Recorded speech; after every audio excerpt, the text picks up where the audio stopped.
Welcome to Infocus with Ejaz, Haider. This program is supported by the Center for Security, Strategy and Policy Research. A word about CESPA. It's an autonomous policy research center housed in the University of Lahore, and it tackles issues that impact contemporary security and strategic developments. This program is part of that effort. In this episode, I want to discuss the recent four-day conflict between India and Pakistan after India chose what I would say arbitrarily to attack multiple targets inside Pakistan's heartland in the Punjab and also Azad Kashmir. And this was on the night of May 6, 7. I don't want to talk about the operational side of the conflict, including how the Pakistan Air Force worsted the IAF or how it has created a kill chain through integration across ground and aerial platforms, because that is for another discussion. Here, I want to focus on the broader question of India's escalatory policy, which is laid out in Mr. Narendra Modi's, who's the Indian Prime Minister, his speech, actually, if I may say, his quote-unquote victory speech. And what did he say? He came up with 4 points. India will respond militarily to any terror threat. India will make no distinction between terrorists and their sponsors. India does not need to present evidence of such a linkage. And finally, India will not tolerate any nuclear blackmail. If you take a longitudinal design from the so-called surgical strikes of India in 2016 to the Balakot aerial attack in 2019 to the current attack, it should be clear that if India were to indeed follow the logic of the points listed above, and these points come from no less a person than the Prime Minister of India, it will have to constantly up the ante in terms of any response. Equally clear is the fact that this escalatory policy will be unfolding under the nuclear overhang. Now, during the Cold War, there was much talk initially of fighting under the nuclear overhang and even discussions on whether a limited nuclear war could be fought and won without forcing the other side to resort to massive response. The Cuban Missile Crisis, and there were other inflection points also, but the Cuban Missile Crisis played a significant role in establishing deterrence, highlighting the risks of escalation, and flagging the importance of communication and confidence-building measures between the United States and the USSR. For instance, there is, the much known fact is that the Soviets removed the missiles from Cuba, but a lesser known fact is that the United States also removed missiles from Turkey's soil, then known as Turkey. In doing so, the crisis contributed to a stable center at the heart of which then West and East Germany was situated. While the periphery was destabilized through proxy wars, the center remained quiet through a stalemate, which is what today we call the instability-stability paradox. No such periphery exists between Pakistan and India. The entire theater is the center. The only example of a direct, limited conventional conflict between two nuclear powers, much before India and Pakistan became nuclear and started slugging it out, is the 1969 Ussuri River conflict between China and the Soviet Union. But that conflict was limited. Neither side escalated it beyond the Zhenbao Island, which is basically an area just 0.74 square kilometer, which I actually looked up before I wanted to do this program. And both sides kept it confined. Small arms fire, mortars, medium artillery, but nothing more than that.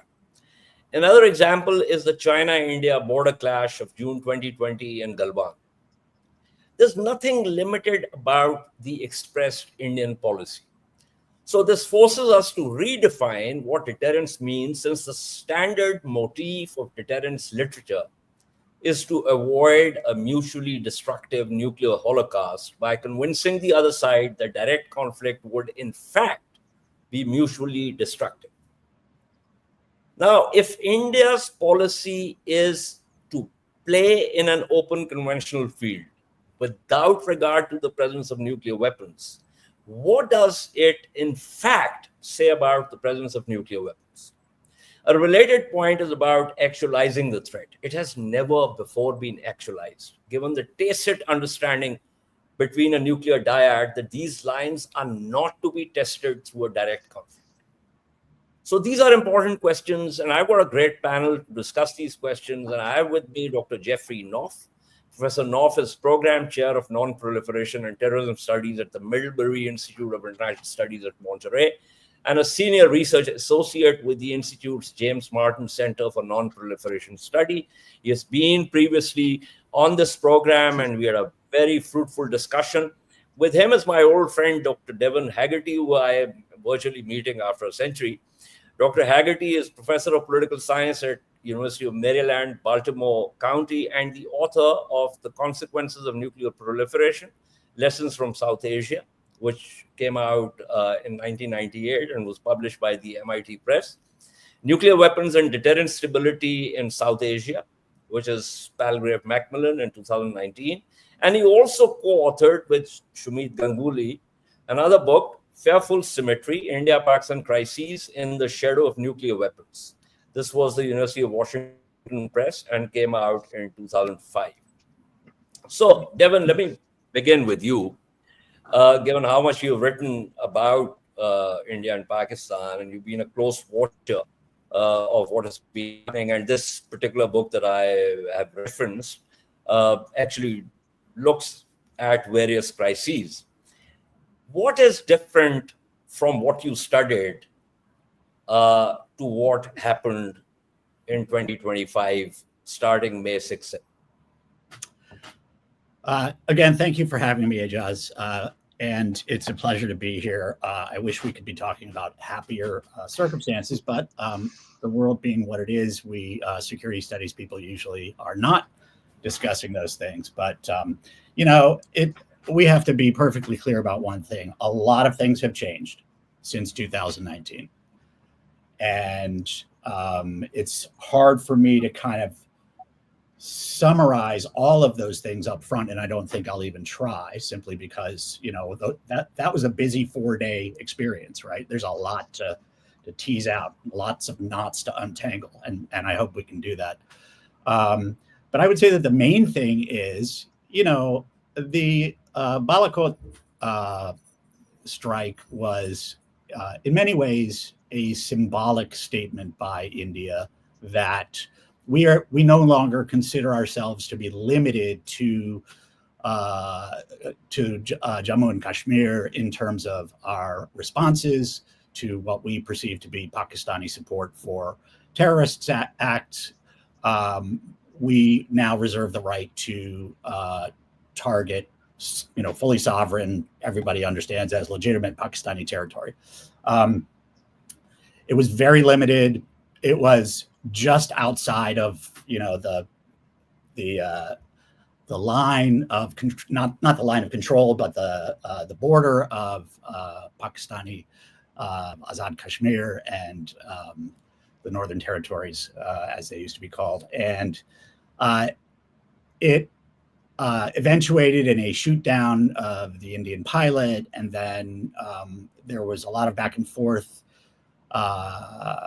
about, don't you dare lay a finger on that pilot. And the Pakistanis said we were treating him well and all that stuff. And there was a very quickly negotiated return of the pilot back to India. And everybody arguably played that aftermath in the smartest way possible by just saying, okay, that's it.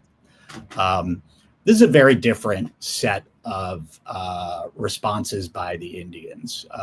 We have attacks on multiple Pakistani Air Force bases. We have attacks on Bahawalpur and Muridki, and everybody understands the significance of those places.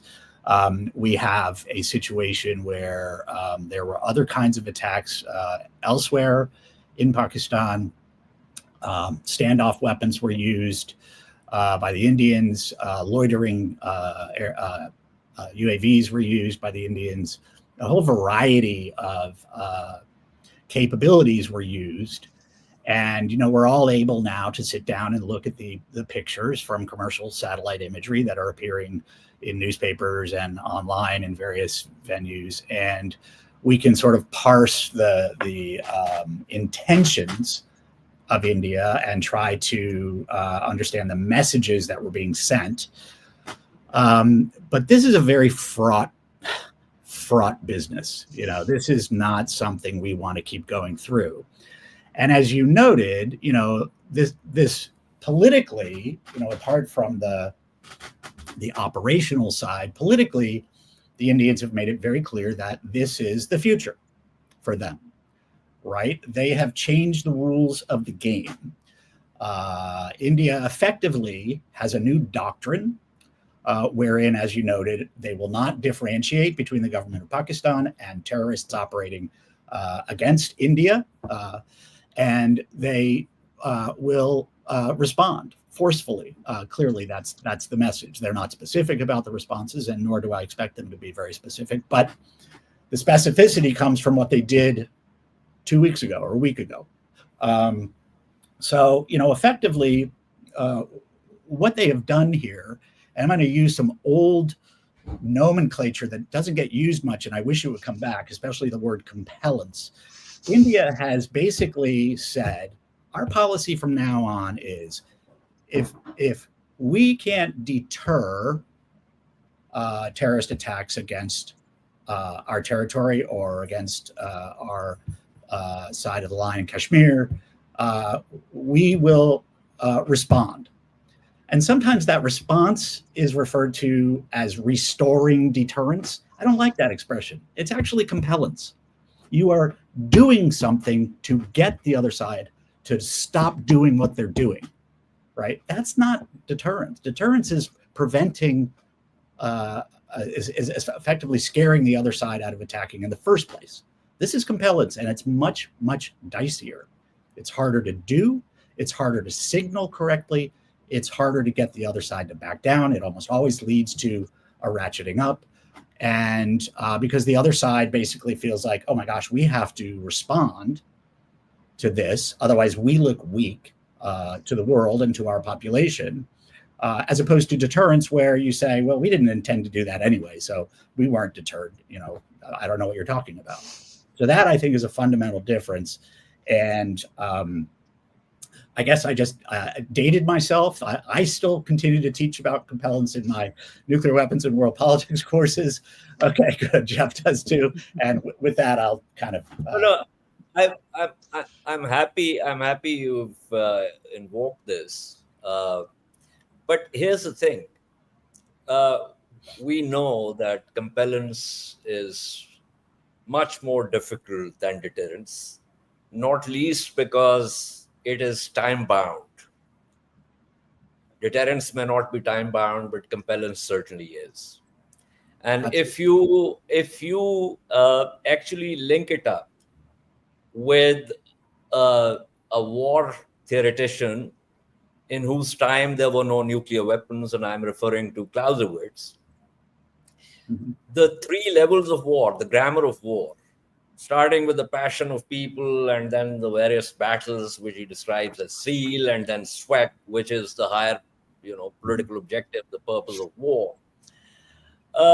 It seems to me, and I'm not the only one who has noticed this, there are other people also, minds much better than mine, who have noticed that, including in India, by the way, who have noticed that Narendra Modi's government, for various domestic, political, and ideological reasons, seems to have boxed itself in. And instead of actually increasing its options with reference to Pakistan, it has actually decreased its options, and that's never good strategy. So India does not, it seems to us, given the force symmetry, frankly, India does not really have viable military options to either deter Pakistan or, much worse, to compel it. And which is where we get into terra incognita in terms of the escalation ladder. So I just wanted to get your take on that, and then I want to go to Jeff, who happens to be, like me, a deterrence skeptic of sorts. Yep, absolutely. So I agree with most of what you just said, although I would say that shelling does actually refer to strategic thinking in his two, masterpieces of the first half of the 1960s,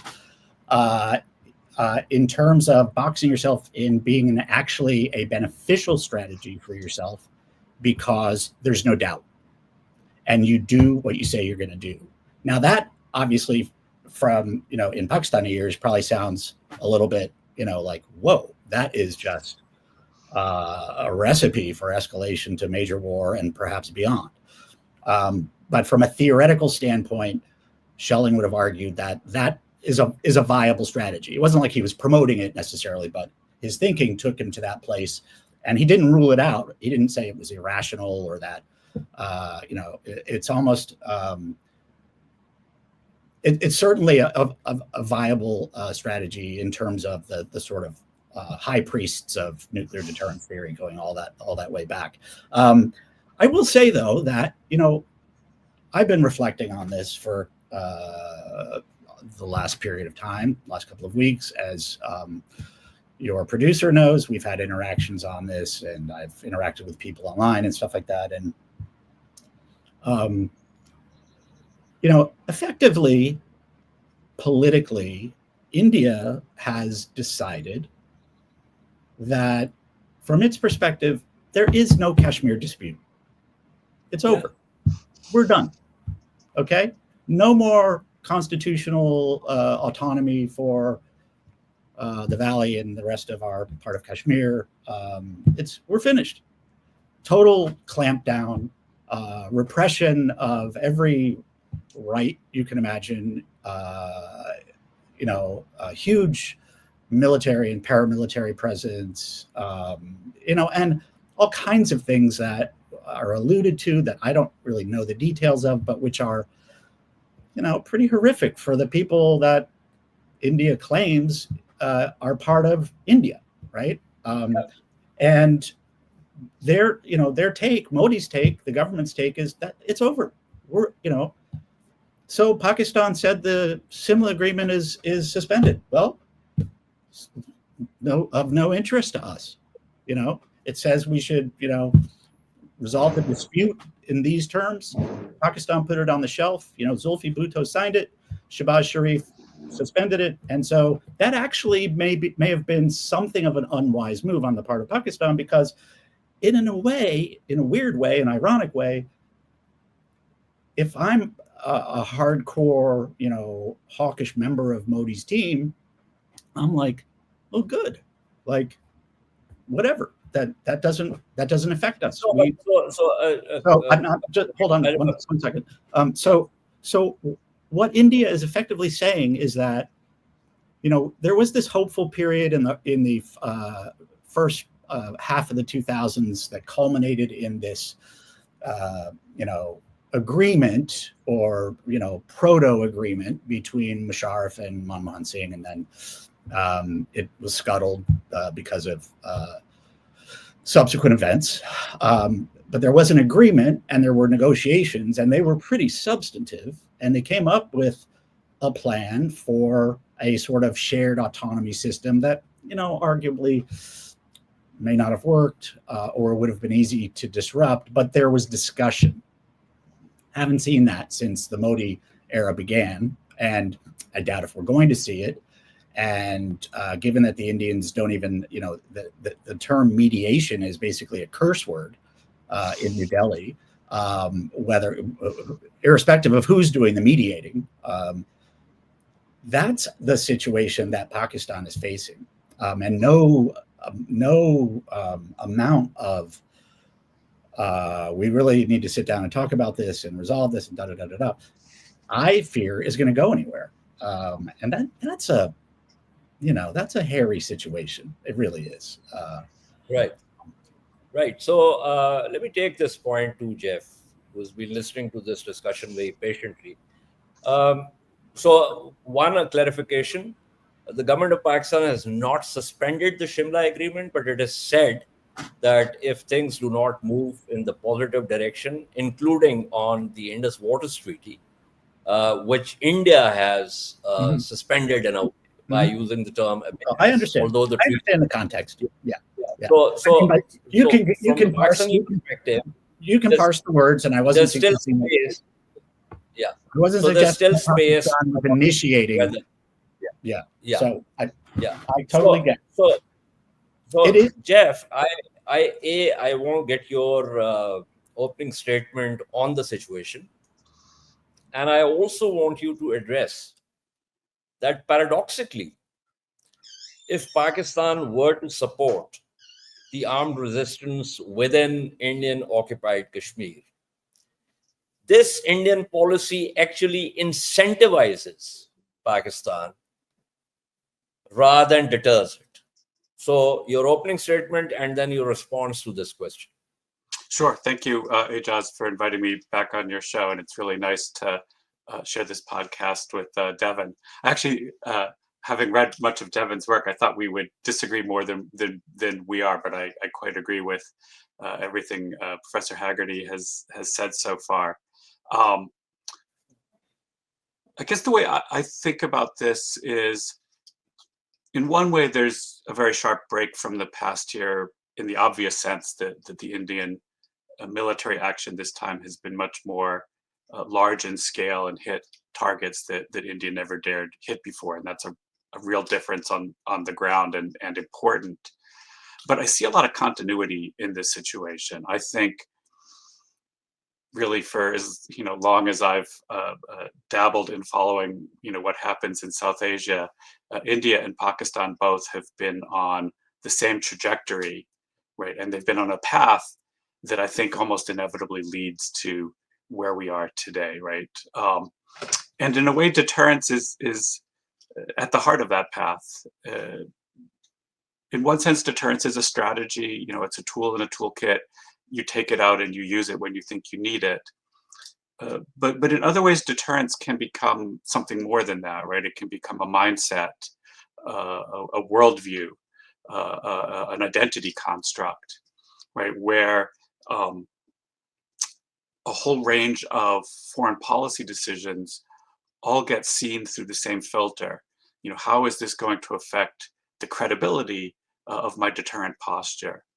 Right, and so countries become very, very concerned with issues like reputation or image.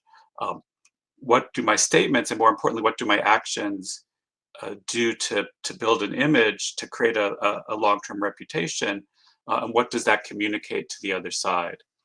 And I think both India and Pakistan are sort of stuck right now in a situation in which both of them attach great weight to the image of deterrent resolve that they project to the other side, right? And then there's a logic to that, right? That any provocation by the other side has to be met with a firm and forceful response, or else you've undermined your credibility, you've hurt your reputation, right, et cetera. And while the leaderships on both sides stick very closely to that worldview and that mindset, they'll apply a logic to their decision making that really propels them to continuously escalate, right? And so it's the same language of the era of literature, Tom Schelling, et cetera, that we all trained on and grew up on, right? Where tit for tat, action reaction cycle, spiral model, right? Whatever you want to call it, right?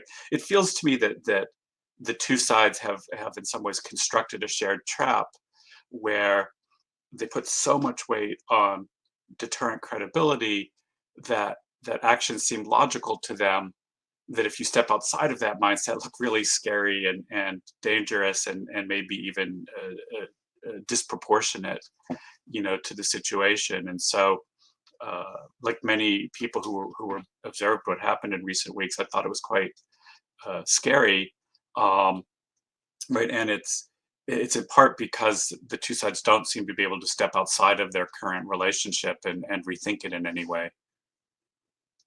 Yeah. So, okay. So I want to move away from the specifics to the broader question of assuming that Pakistan decides that it wants to create its own new normal. And which essentially means that instead of waiting and reacting to the Indian policy, it decides to be proactive. and to put the onus of escalation on India. Because so far, what is happening is that India is trying to put the onus of escalation on Pakistan. Now, given the nuclear overhang, and to me, and you guys are the experts, but in my layperson's view, I don't really know of any other case where two nuclear states decide that they're going to slug it out in the conventional sense with scant regard for the nuclear overhang. I mean, at least that's what India is doing. And then if Pakistan decides it's going to play the game and turn the tables on India, what exactly does that say about nuclear deterrence? I mean, we look at the conversation that's happening in Japan or in South Korea or in Europe, especially after the arrival on your shows of President Donald Trump, that we need nuclear weapons. Now, if you have a nuclear dyad which says, okay, we want to slug it out conventionally, regardless of the nuclear weapons, what exactly does that say about nuclear deterrence? Yes, so thank you for that question. And if Ejaz, if anybody in the Pakistani government or military is watching this show later, let me start by saying I very much hope they don't follow the advice to try to put the onus of escalation on India by acting proactively on Pakistan's part. I think that'd be a very dangerous move to take. I'm just cutting into what you're saying, but this is something that I have been advocating. I mean, if there is any culprit here, it's me who's trying to tell them to do that. So go on. Well, I'm going to disagree with you, and let me explain why. Okay. In just a few months from now, August of this year, we're going to hit the 80-year anniversary since the United States dropped atomic bombs on the Japanese cities of Hiroshima and Nagasaki. And it's remarkable in a very important way. Nuclear weapons have never been used again since 1945 in the sense of a military attack or a terrorist attack or actual detonation targeted against a target of some kind. And human beings, I think we have a tendency to be very linear thinkers. So if there's a trend that's been going on for a while, we assume that trend is going to continue and we project it into the future. And so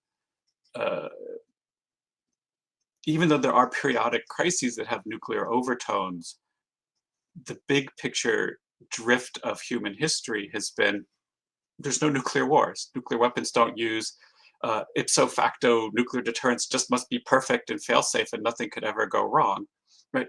And that's incorrect, right? We know the history of close calls. You and I have talked about the Cuban Missile Crisis before, right? That we can't count on nuclear deterrence working perfectly forever. Something could go wrong, right? And so I think one thing that's happening right now is that both India and Pakistan act as if they think there's a safety net beneath them, but that safety net, it might not be there, or it might have holes in it, right? Or it might not be strong enough to support the weight of what's happening. And so I think the crisis bargaining and crisis signaling that both sides are doing has more danger of leading to unexpected developments and maybe getting out of control of the leaders on the two sides, more danger of that, more risk of that than they think.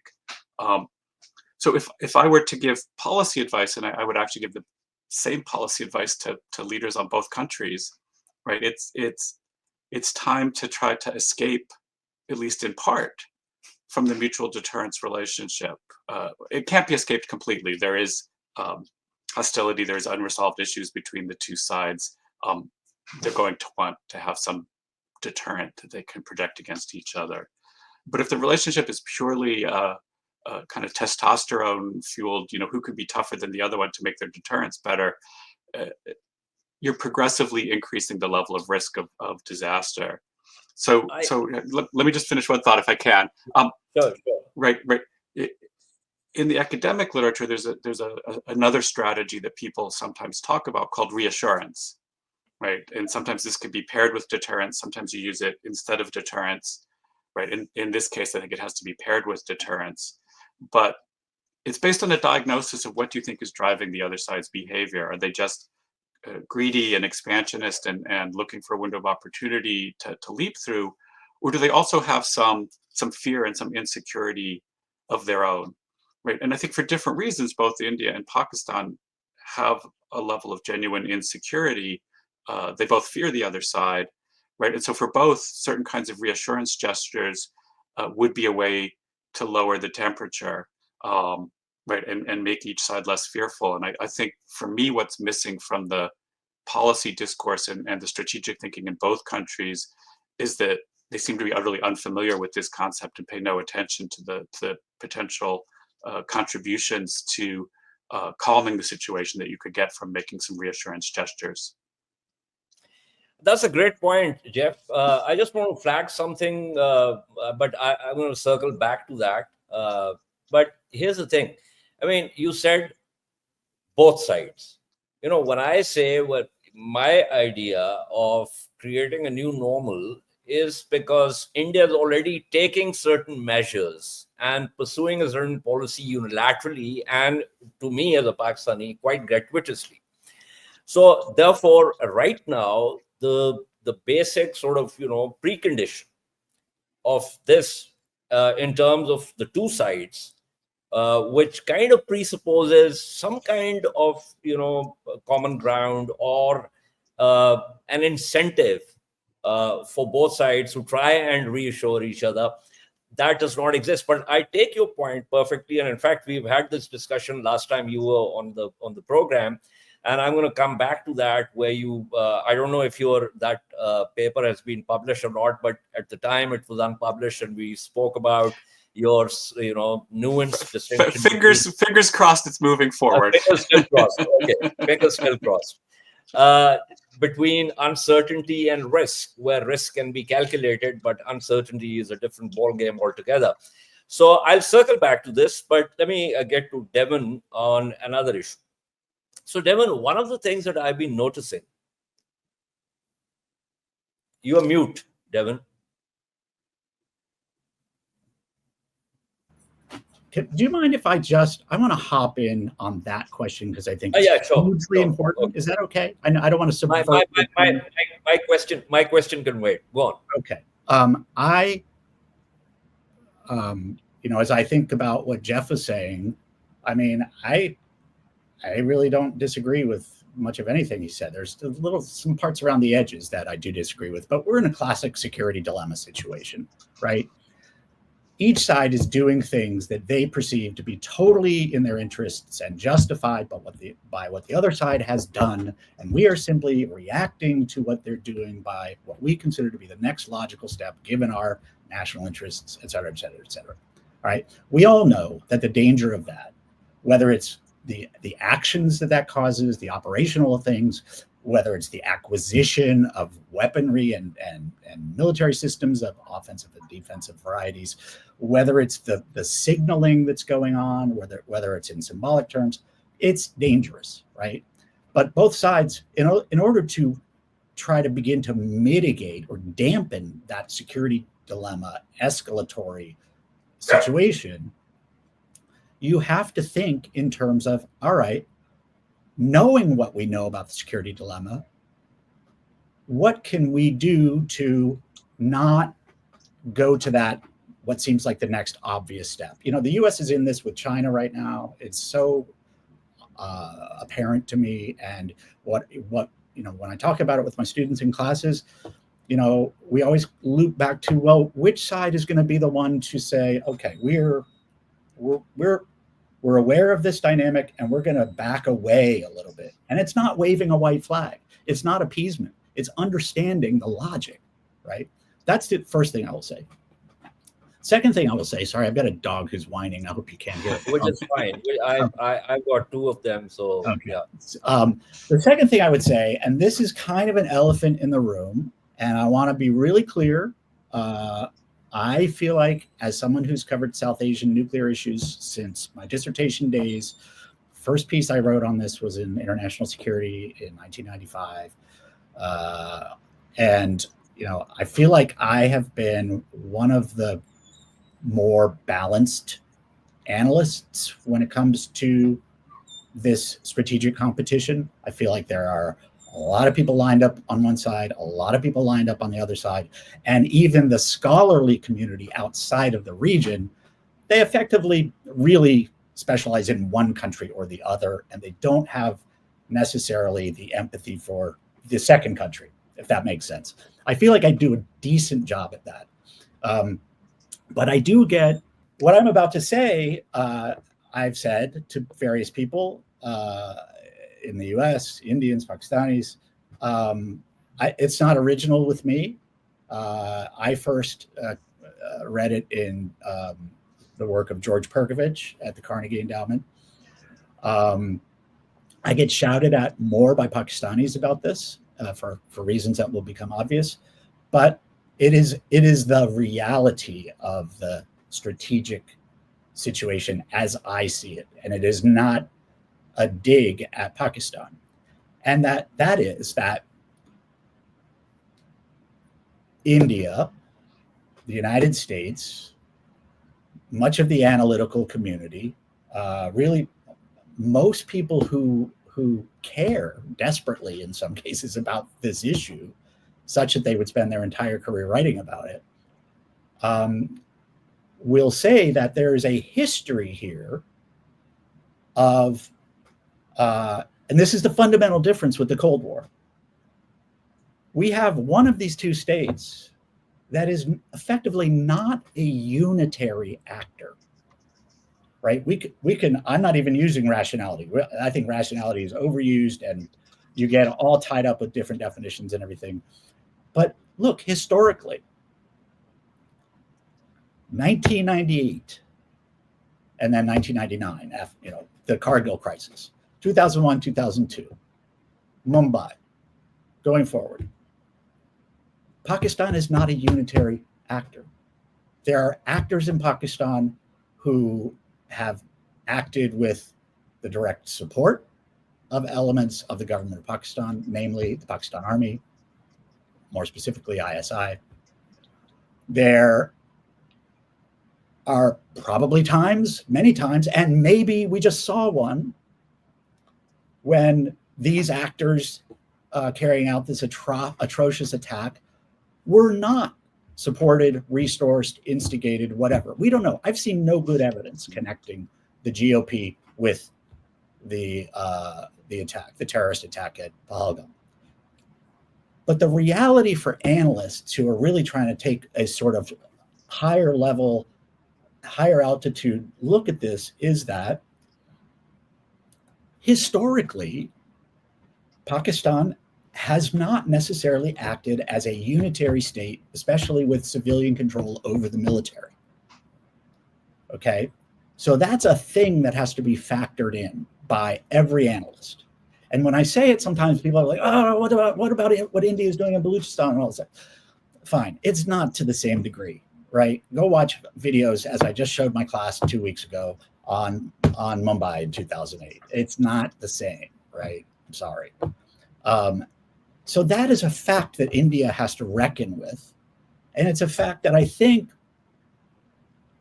people understand as a fact elsewhere that Pakistanis don't necessarily want to talk about, because it says that they are the unsafe actor in this relationship. And I don't buy that. I think the Modi government has acted unsafely in especially these last two crises, and even going back to 2016. However,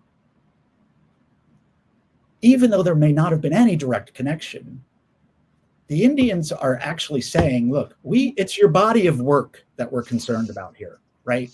It's not this happened to this degree. We may not be able to ever apprehend all those people and, figure out exactly what went on, but we don't care anymore. That's the scary part to me. We don't care anymore. Like, we're sick of this. And everybody has been writing all these years, and Jeff talks about that sort of linearity of that thinking. It's all path dependent and everything. And we do, analysts do this. It's the natural way, which is why the best kind of intel analysts you come across are the ones who are willing to step away from that set of trend lines and go, wait, let's change the, but all this to say, to bring it together, is that, you say, what does this mean for deterrence as it was practiced during the Cold War? Well, it's different. Okay. Right? The United States and the Soviet Union were fighting their proxy wars, and that was fine. And they were observing limits.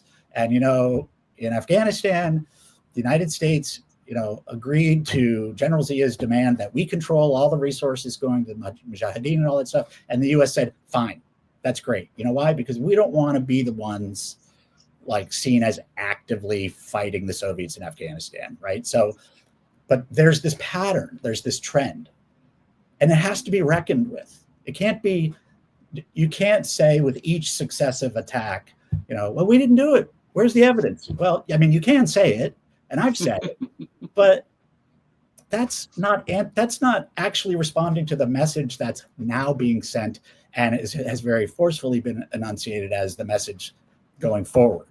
Okay. But I'm not condoning in any way, shape, or form whatever we want to call this new doctrine on the Indian side. Okay. I think it's very Devin, you have put a lot on the table. Sorry. Matter of fact, I deliberately did not want the discussion to go that side because as someone, but since the discussion has gone that way, let me just say that I am from Azad Kashmir. My elders fought the Dogra rule. We have 5 martyrs in my extended clan. This was a rebellion which started in Poonch, which liberated Poonch, large parts of Poonch and Muzaffarabad. And so this was the beginning of the 1947-48 war. And this entire thing about the tribal Lashkars and all that, the tribal Lashkars came in October 47. This rebellion started in August. So we consider what India considers as Pakistan-occupied Kashmir. We haven't fought for it. We consider it Azad Kashmir. Yeah. In terms of the language, the term terrorism is something which obviously is not a well-defined term. It is subjective. States have, we know the United Nations has not been able to come up with any specific definition of this for reasons that are obvious. In Uri, there was an attack in 2016 on Indian security forces. Security forces are legitimate targets. In 2019, it was on the security forces that are legitimate target. Whether Pakistan was involved or not involved, I have no idea. There are Kashmiri resistance fighters. Just like a week ago, I was on another program, not my program, where I asked my Indian friends, I said, okay, you want to have a referendum in the Kashmir Valley to decide whether the Kashmiris want to stay with you. It's quite independent of Pakistan. And I'm not saying that, I'm not talking about Human Rights Watch, I'm not talking about Amnesty International, I'm talking about Indian human rights organizations who have listed Indian state terrorism in occupied Kashmir. So I don't want the discussion to go that side. But what I want the thing is, here's where we are right now. And all of those things that you mentioned, I am largely in agreement with. But I didn't say that I didn't say you're not in agreement with me. What I'm saying is, because I wanted to keep it to the larger side of deterrence. Absolutely. So a number of Indian writers and some others also have now started referring to cumulative deterrence, by which they basically look at the Israeli model of deterrence over a long period of time against Hezbollah and Hamas. Mm-hmm. Frankly, I mean, you guys are scholars. As I said, I'm not a scholar, but as a minor student of strategy, I find this comparison rather, I won't say, what's the word I'm looking for? Not really on the mark. Not really on the mark, because Pakistan is not Hezbollah. Pakistan is not Hamas. These are 2 nuclear weapon states. Pakistan has a range of military capabilities, which are proven, which were proved in 2019, which have been proved in 2025 also, and can be proved again also. I hope not, but given the Indian policy. So I'm just trying to understand why some of the scholars would actually invoke something which is completely out of context in terms of trying to explain India's policy, because I think that is very destabilizing. I just want to get your take on that, and then take this to Jeff also. I agree. No, I agree 100%. I mean, I'm not gonna parse the words of Indian scholars and try to interpret what they're actually saying.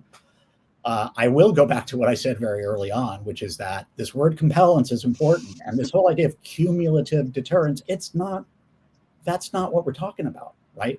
We're talking about coercion, and there are different kinds of coercion and coercive behavior, and very different levels of coercive behavior. Deterrence is one kind. Compellence is another kind. It involves the use of force, military operations, right? And as I've already said, I think that's a very disturbing trend that we're in now. I think that, unfortunately, do you agree that this is please, yeah, sure. please. I am of the belief that, and I've worried about this for a long time, that people who sometimes are new to this whole strategic discourse around nuclear weapons, or maybe not so new, but maybe not necessarily all that steeped in it over time and how it's evolved, use the nomenclature, but don't necessarily understand the logic underlying it. Yeah. And I think that's a big problem. And part of it was, after the end of the Cold War, everybody was like, it's over. Great. Let's abolish security studies program, right? What? You want to teach nuclear weapons classes? What's going on with that? And it was a very different ballgame for a long time, as Jeff knows. I mean, and I look back at that what we might call falsely sort of not positive, but optimistic period as a kind of just this brief oasis between IR then and IR now, and now we're back to a more complicated situation. The analysts that I read and that I put on my syllabi and that I try to talk about in my writing are those who understand the differences between then and now. They understand the literature and the terms of what they mean and the logics, and they use them in an effective way. Cumulative deterrence, that doesn't mean anything to me. I know you want me to comment on the Israel parallel. If India or Indian analysts are thinking in terms of emulating this Israeli strategy, I think that's a very, very, very, very dangerous evolution of the India-Pakistan strategic competition. Absolutely. But that's where I come down. And I know I keep using, theoretical points and assumptions and but that's important. Right. That's important. But on a lighter note, I can tell you that, before the shooting started, and, it's an occupational hazard, so I have to monitor social media.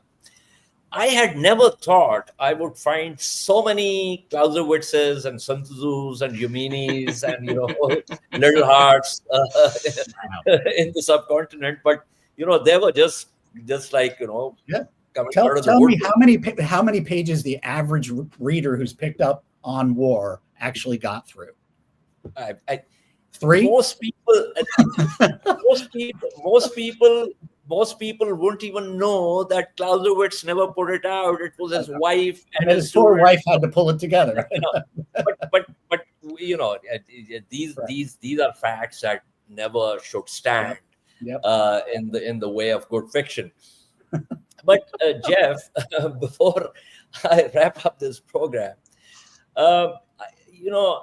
it seems to me that the situation, and Devin used the term empathy, and I remember the late Bob McNamara, who I had the basically the pleasure of knowing in the last 8-9 years of his life, because I was the national coordinator for the Pugwash Pakistan chapter, and Mr. McNamara had become by then a fixture on Pugwash.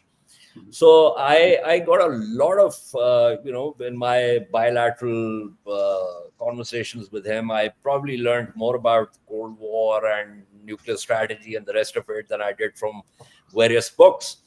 And so Errol Morris's documentary on Bob McNamara, 11 lessons from the light, the fog of war. The first lesson being empathy, where he talks about the Cuban Missile Crisis, the soft and hard letters, and we discussed this the last time I had you on the program. That situation, unfortunately, does not obtain in this particular case, because this particular Indian government, unlike the previous governments, has decided that it does not want to engage with Pakistan. In fact, I was just 2 or 3 days ago, I was reading, kind of rehashing Shiv Shankar Menon's book, Choices, India's Foreign Policy, where he actually talks about the Mumbai attacks and the discussions that had happened and how India decided not to use the military option, and how he decided that his original response, his original thought that India should use the military option, he kind of realized that was not the best option. So anyway, given this situation, do you think it's unstable? A, and B, considering that Mr. Modi has said that this is not a ceasefire, it's just a pause, do you think that there is danger of this happening? Because India has actually incentivized any third party to hold its entire strategy and 2 countries hostage. Well, I mean, your explicit question is easy to answer. Yes, it's unstable. Yes, it's dangerous. I really appreciate the fact that you bring up empathy at the end. I think that could be a very good note to conclude the episode on. When 2 countries are in very intense conflict and competition, one of the things they sometimes try to do strategically is sort of win a war of narratives. Whose story of what the conflict is all about is going to prevail.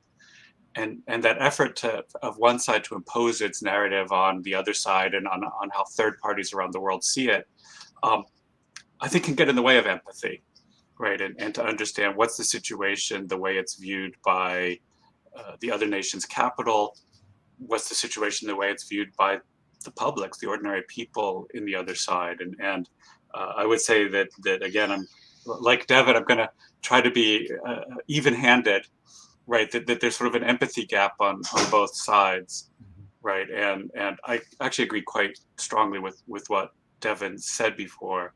From the Indian perspective, the problem is cross-border attacks, right? And whether you think they were abetted or sponsored by the Pakistani government, or the government looked the other way, or it just lacks capacity to control this, whether there's evidence and intelligence brought forth in individual attacks or not, the cumulative record is one where India has suffered multiple times now.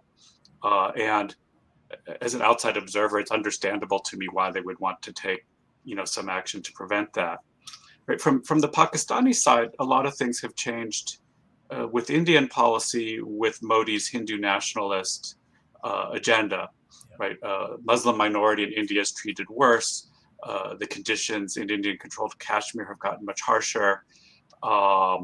India's rhetoric towards Pakistan is much tougher.